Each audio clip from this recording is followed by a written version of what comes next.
If you've ever thought about moving to another country, one of the big questions is whether you should take everything that you own with you or should you sell everything and just buy everything new in your brand new home country. To answer that question, I talked to my friend and international relocation expert, Pablo Arias. So let's hear what he has to say about the subject.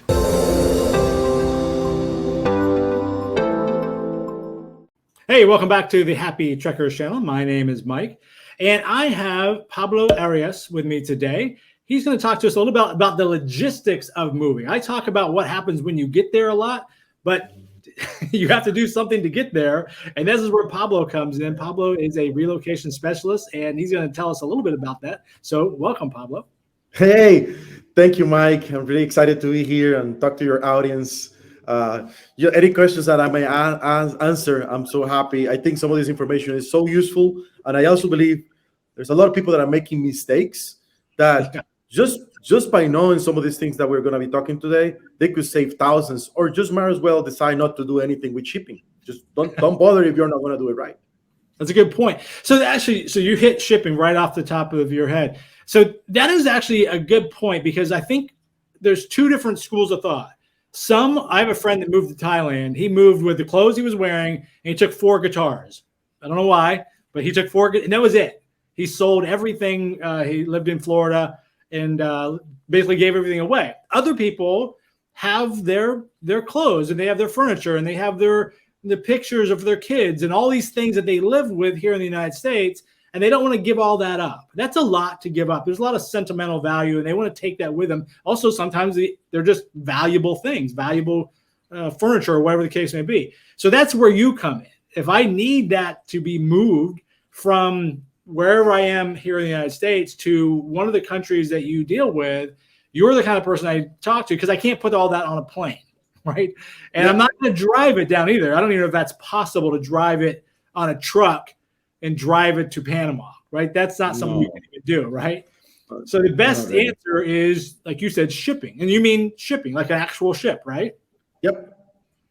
And that's in one of those containers, like the big metal boxes we see on the TV. Let's just give everybody a little idea of shipping. Shipping, we have 3 different ways of doing shipping.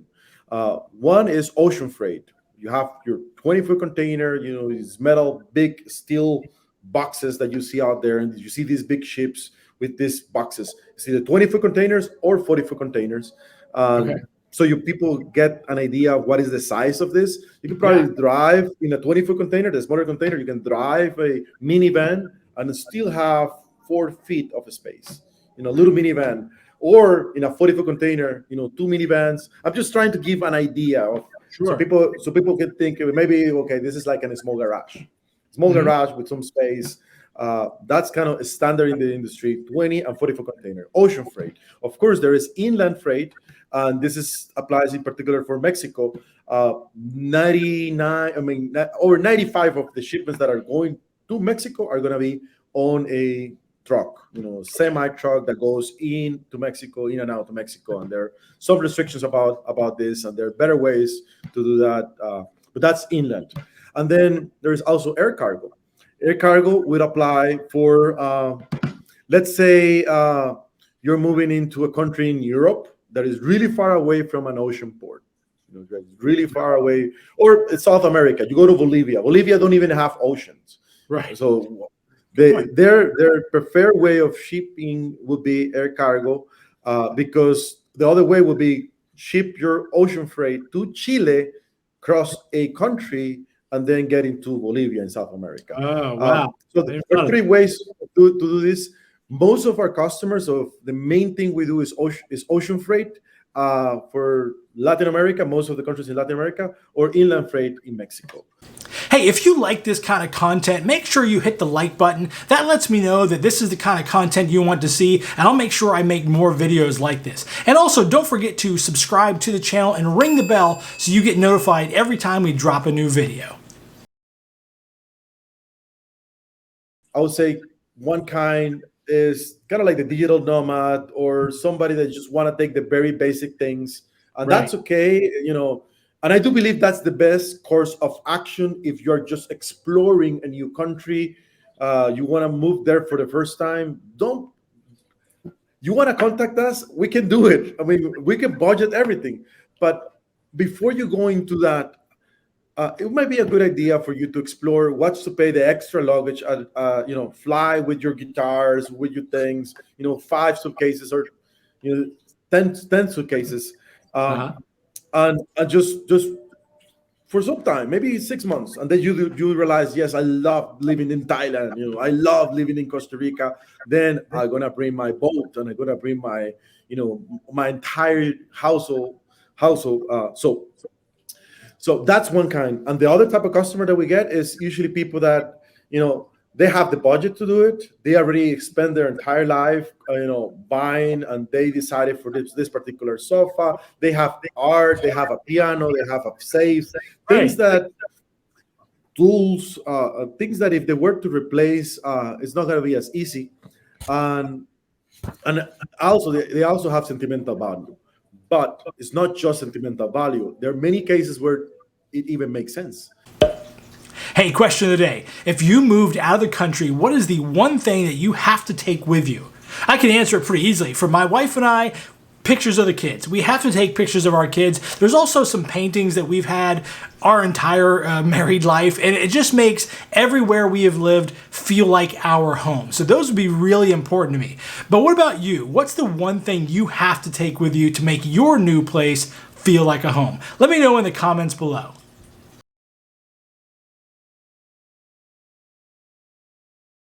Let me give you one example. If you love golf, Mm-hmm.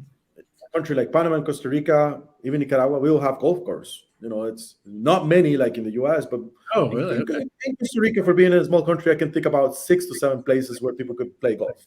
Okay. In a very tiny country. Yeah. So if you want to buy your clubs and play golf, if you find a store that sells this, they will probably carry 1 or 2 brands, maybe 3 brands at the most. You're gonna pay a premium because this is something that is not being imported as a volume item. It's just a luxurious item, so you're really gonna pay a premium. And maybe you like another brand. Maybe you really enjoy having your clubs. Maybe you already have your clubs in your house, so you're thinking, oh, adding my clubs, adding my sofa, my recliner, it's leather. You have all these things, Right. and so it may end up. I won't say you're gonna save money, but it makes sense in some of these cases. If I want you to ship my stuff, how do I even get my stuff to a port? And then I guess it's got to get on a ship there. Say, let's just use Costa Rica, that's where you're from. Then I get to Costa Rica. How do I get it from the port to my house? So kind of walk us through that step. Yeah, I'd love to. Okay, let's say, and let's just assume that we're talking about a small 20-foot container, but it's a complete shipment. It's a full 20-foot container. In United States, in Canada, most of the first world countries, they already have a network of logistics set up, designed, with cargo terminals all over the U.S., especially in every major city will have a cargo terminal, and there is a network of rail. The rail system in the U.S. will carry some of this. So what normally happens is somebody's moving from, I'll say, Alabama. Alabama is really close to a port. Yeah. Somebody maybe Oklahoma or Arizona. A little far from a port. Not on a coast. We coordinate with our agents to coordinate the international shipment. This is a combination between the visa line, the ocean freight, and the trucking companies that pick containers or drop containers at customers' locations. And they usually look at what is the closest terminal or warehouse where the containers are waiting. We take the container to the customer's house. That's a process. That's an entire process. Sometimes there are some cities that do not allow a 20-foot container or a container or semi-truck in a residential area. So we have to really analyze each customer, each zip code, talk to a customer to see what's possible and what's not possible. Lots of people they just want a simple answer, generalize, and this is really hard to do because everybody's different. But let's say we are able to position a container right in front of your door. It happens a lot. We do it a lot. Once again, it's not possible for every customer. But anyway, If you're able to position a container in front of your door, these trucking companies will allow you to have a couple of hours to load. Maybe you negotiate, maybe even more. And oftentimes, we also coordinate with a local crew, a moving company, to go to your house and help you do the loading, Okay. depending on what you need. Sometimes we coordinate for this local crew to go a day before or 2 days before to start packing, bring boxes, packing material, have everything ready, set up. And then when the container arrives, the crew loads everything inside of the container, and then it gets sealed. This crew, the local moving crew, will do a packing list, and we ask them, this is what we need for the list, because the list is very important when you're dealing with customs. So tell me, I get my stuff shipped down there, it shows up in a port, say in Costa Rica. We'll say that, keep with that for a moment. Then how do I get it to my house that I bought, wherever? Do you also help me kind of the way you help me get it from Nebraska to the port, and then you help me also get it from the port to my home there in Costa Rica? See, it's kind of like this. It's a similar process, but we now coordinate with customs to file all the customs requirements. Mhm. Customs give us a release, and then we coordinate with the local trucking company to move that container. Oftentimes, customs is not going to allow you to take the same container. So Oh, oftentimes, okay. because they do an inspection, uh, the less expensive or the more efficient way to do this is to get the container, move it into a customs terminal, unload everything out of the container. This container gets returned to the shipping company, to the vessel line company, and then after customs is ready, we load everything into a truck, a cargo truck, and that goes Right. into. And why is this more efficient? Is because this container where you do the one you use for the international shipment, it's a rental. It's usually after it lands at the destination country, Sure. they only give you a week, and after a week they charge $100 a day. Oh, okay. So it becomes super expensive. So if you have a customs process that is 2 weeks, which is normal, if you have a customs process, you end up paying, $1,000 for this container rental. Mhm. So instead of doing that, instead of that, moving everything into a customs terminal, unload everything. The customs terminal may have a flat fee of $200, or may have a flat fee or whatever. It depends on really the shipment volume and many factors. But some of the countries like Costa Rica, the customs process could be a month. Nicaragua, the customs process could be 3 months. Believe it or not, it's crazy. And People still do it though. that's 3 months from the moment it hits Nicaragua Yep. to releasing it. From the moment it lands into Port Corinto, Nicaragua. Then we move it into Managua, which is the capital, Managua, and then we unload it at the customs terminal, and then 3 months. So the entire process, depending on where you're moving from, could be for Nicaragua, it's horrible. Could be 5 months, 6 months. Okay. So For this is actually Mexico, it's really quick. helpful, because there's a lot of people that I'm sure in their minds, because they've not heard from you yet, they've thought, okay, well, they don't know how they're going to get their stuff down there, but they think I'll figure that out, and I'll fly down, and on Tuesday my stuff will show up. No, That is not the case.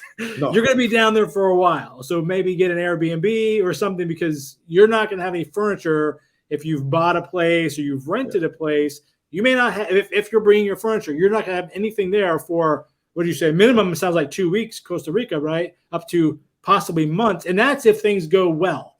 There's no problems. There's no bizarre delays. Nobody breaks into a pandemic. I mean, that's if everything goes well. So that's a good, I never thought of that either. I don't know what I thought would happen, but I never thought I would be held up in customs just as a matter of routine for possibly a month or two or even 3 for nothing going wrong. I like to give you worst case scenario first. Sure, of course. This is me But- giving worst case scenario first. Panama, it's a week. It's 5 days average. Easy. All right. So I'll move to Panama. It lands into Balboa Port. We have everything ready. We filed. It's in and out. It's fairly easy. We've seen it as fastest we've seen it is 3 days on the port, and through the border. When we have an inland freight from Costa Rica to Panama, we've seen it in 24 hours. In, customs, out. So it's super quick. Really? So every country is different. The point here is you are moving internationally. You need to understand what are the situations that you're going to face on that particular destination. correct me if I'm wrong, there's also a time frame. So if I get my temporary residency card from Mexico, I have a time limit in which to ship all my stuff and have it covered under that. If I exceed that, say I forget how many days it is, you probably know, but once I go past that, if I try to then import my stuff, I'm gonna have to start paying a lot of money, right? Because it's almost like I'm bringing it in to sell or something. They kind of give you a one-time free to bring your stuff in. After that, it gets very expensive, right? See, many countries have the same policy. It's not just Mexico, and every country has a little bit different. Some is when you fly into the country, the shipment should land within 3 months, no more than that. Some other countries allow you up to 1 year, like Argentina, 12 months. Okay. I was doing a little refresh research on Colombia yesterday, and they have the 6 months. So all of these things could change depending on the country you're shipping into, and some countries don't even try shipping. They are just the design of the customs process is not really designed for somebody to move. So this is why we highly encourage people to, before they start this motion, just take some time to learn, prepare yourself, and when you go into this learning, you need to understand, okay, what am I going to ship? It's not just, okay, I just want to talk to an expert, because this expert is going to ask you, what is it that you have? This is just your household goods, or you may also want to bring maybe some construction material because you're building something in Mexico, you're building something in Colombia. For Colombia, can't bring anything other than your household good, and only one electronic per of one kind. So let's say you have you want to bring 3 coffee makers. They're going to say, one coffee maker, because you're moving. It's one family, one coffee maker. Really? Now, what about something like a computer? Because here's the example. My wife and I both work from home for our companies. And I have the computer I'm talking to you now on, and 2 feet from me, I have my work computer that the company owns. And my wife has the same thing. In the other room, she has one desk for her stuff and one desk for the company. So that's 4 computers, not counting iPads and phones and everything else. That's 4 computers. Once again, every country is a little different. In this particular example, we're giving Colombia. They will allow you 1 electronic per person. So it's 1 per person. So you prove is this, and the additional, they're going to charge you an import tax. For Colombia, is 15%. Every country is value. Of its value. Wow. And in Colombia decides what's the value. For Costa Rica, you hire a professional. We decide, because by experience we know we're doing it so many times. So we look for the lower value as possible to save you on import taxes. So you make the declaration on the lowest value that customs will allow us to file for Costa Rica. Once again, every little country is different. You're going to get a truck to maybe pick my stuff up someplace in America. It goes down to a ship. It goes across the ocean. Then it gets to you guys, and it gets put on another truck. Is there 2 questions to that? How do I know that nothing's going to get stolen and or just damaged? That's a long thousands of miles in 3-4 different places. What if it falls off the ship? Or what if the car, runs into a bridge and bursts into flames? Is there insurance to cover that? And again, how do I know what I put in the thing, the container in Chicago, is exactly what I get when I get it there in Costa Rica? Right. Super good question. And I'm going to start with how the industry works. If you own a factory in China and you're shipping stuff to another country in Central America or the US, the risk in between, it's there. It's gonna be there, and you have to pay for insurance. Shipping companies, the vessel company or the company that owns the containers, they do not give you any type of insurance or anything in particular. And when we offer the service, insurances, they work based on the risk for that specific good and its value. So we can quote what is the entire shipping process, not knowing that your shipment is worth $500,000 or $1,000. So cost of the freight is one part, and then you have insurance, and the insurance will be more or less expensive depending on what you're shipping, what is its value, and sometimes maybe is it fragile, is it not fragile? They may have a different formula. Shipping company will have a different formula. Is it dangerous goods? If you have an automobile in a container, it's considered dangerous goods. So their formula is a little bit different. Oh, So you right. have a Okay. full tank and things like that. So now, how to protect yourself is having exactly, getting an insurance, which basically we coordinate with insurance companies that are based in the States for our customers. We have three different insurance companies that apply to different cases depending on what you're doing.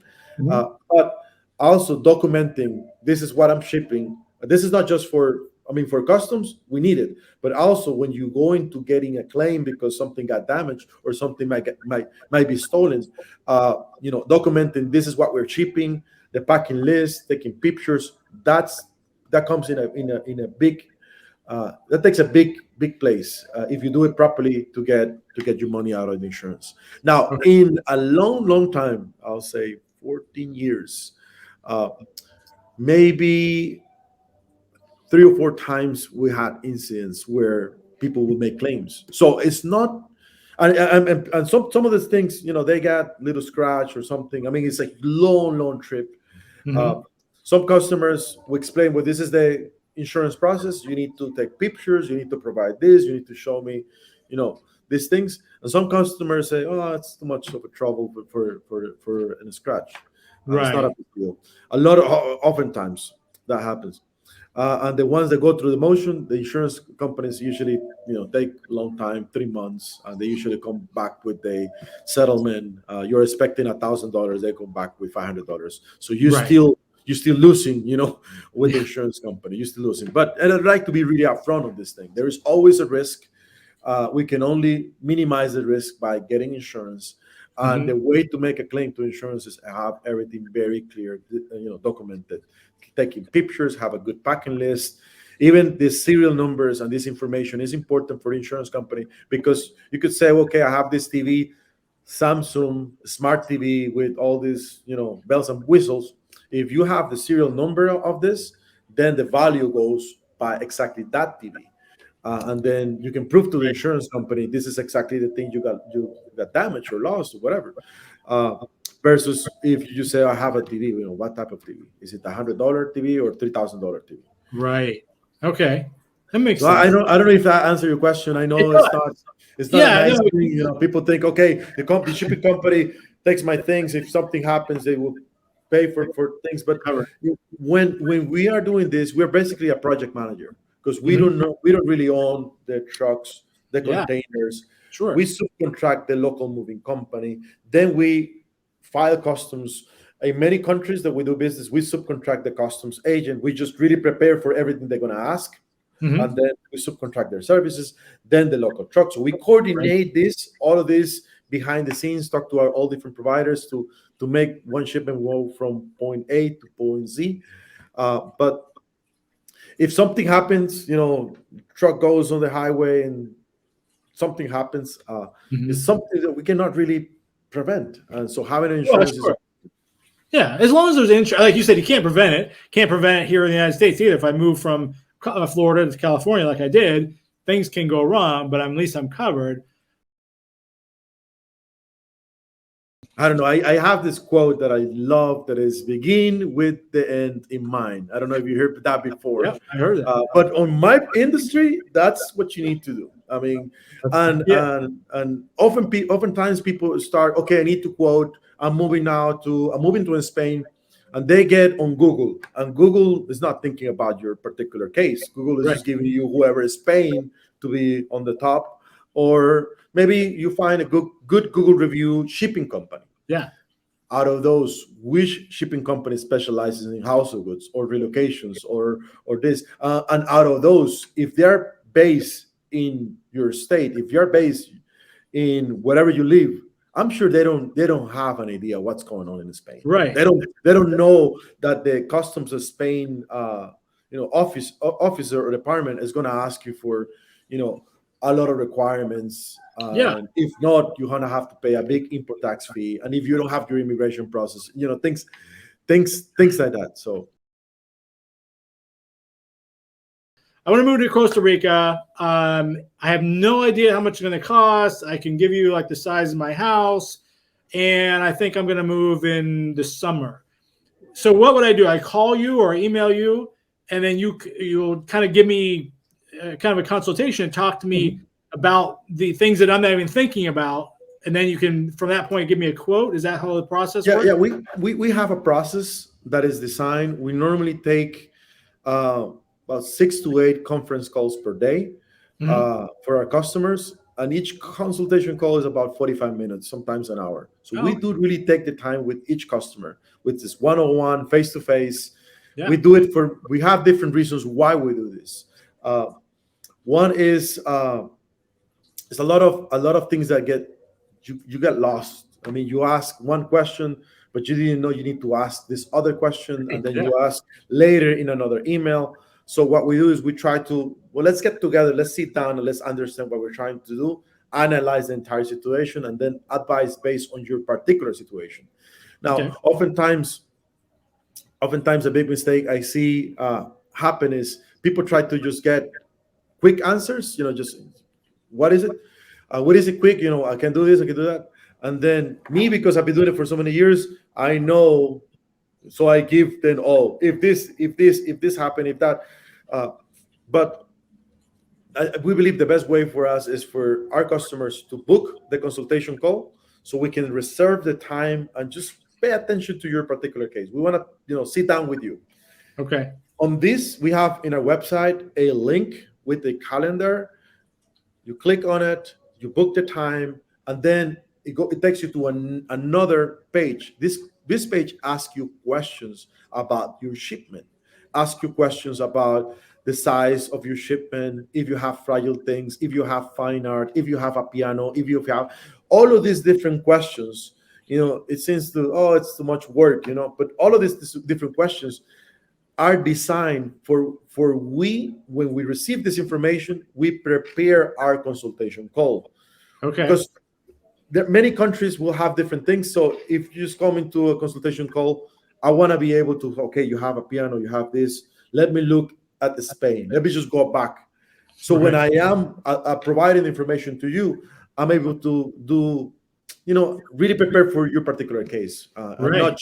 not just out of the, okay, I think I know everything, because these things change very often. Governments, especially in Latin America, Central America, will give us a memo. Okay, now we're doing this, and to apply for this, you need to fill out this link and pay this additional $50 for this additional, form.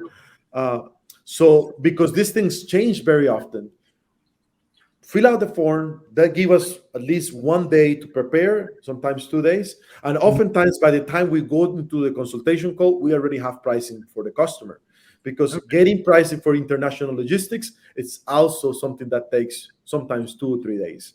And when you get somebody to give you a price on the phone immediately, it's oftentimes just a guess estimate. Ah. And it's not true. I mean, it's a guess estimate. What's going to happen is you're going to hire somebody based on a guess estimate, and you're going to find that it's an additional cost, or there's some Right. gap missing. So what we do is we ask you, book the consultation call for Monday morning. Okay, we do a little research based on the information you provide, and oftentimes our pricing department have everything ready for when our consultation meeting is at, and we prepare a document with our pricing, the logistics that we believe is going to be the good for you, and Mhm. also put in these documents what are the rules and regulations for the particular country you are doing this service to. Well, Pablo, thank you so much. I mean, I think this is such fantastic information. You've taught me a lot today. And having an expert like you that really knows all this stuff, because it's so complicated and it's so outside of anything the average person ever deals with. I really do appreciate you coming on and talking to my audience and giving this information.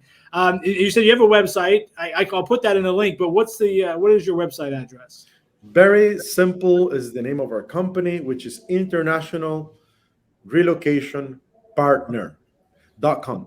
Internationalrelocationpartner.com. It's got a little section that says book a consultation call, and that goes directly into myself and the rest of our team, which is taking calls. So when you go and click on that, here you go, it's on the screen.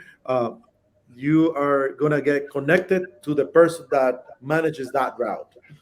So Perfect. I know a lot of Central America. I know a bit about Mexico, but some destinations Abelardo manage well, and some destinations Luis will manage better. So we connect you with an special agent for your destination. Well, fantastic. Thanks again, Paula. I really appreciate you coming on and sharing this with our audience. Thanks a lot. You have a great day. Thank you. Wow, that was really powerful information from Pablo. You know, when you're trying to make a really big decision, it's always good to have an expert on your side. If you'd like to know more information about living in countries around the world, why not check out our destinations playlist? A lot of great information. If you'd like to learn more about the cost of living, why not check out this video right here? I think you'd find it really helpful. But until we talk again, keep on trekking.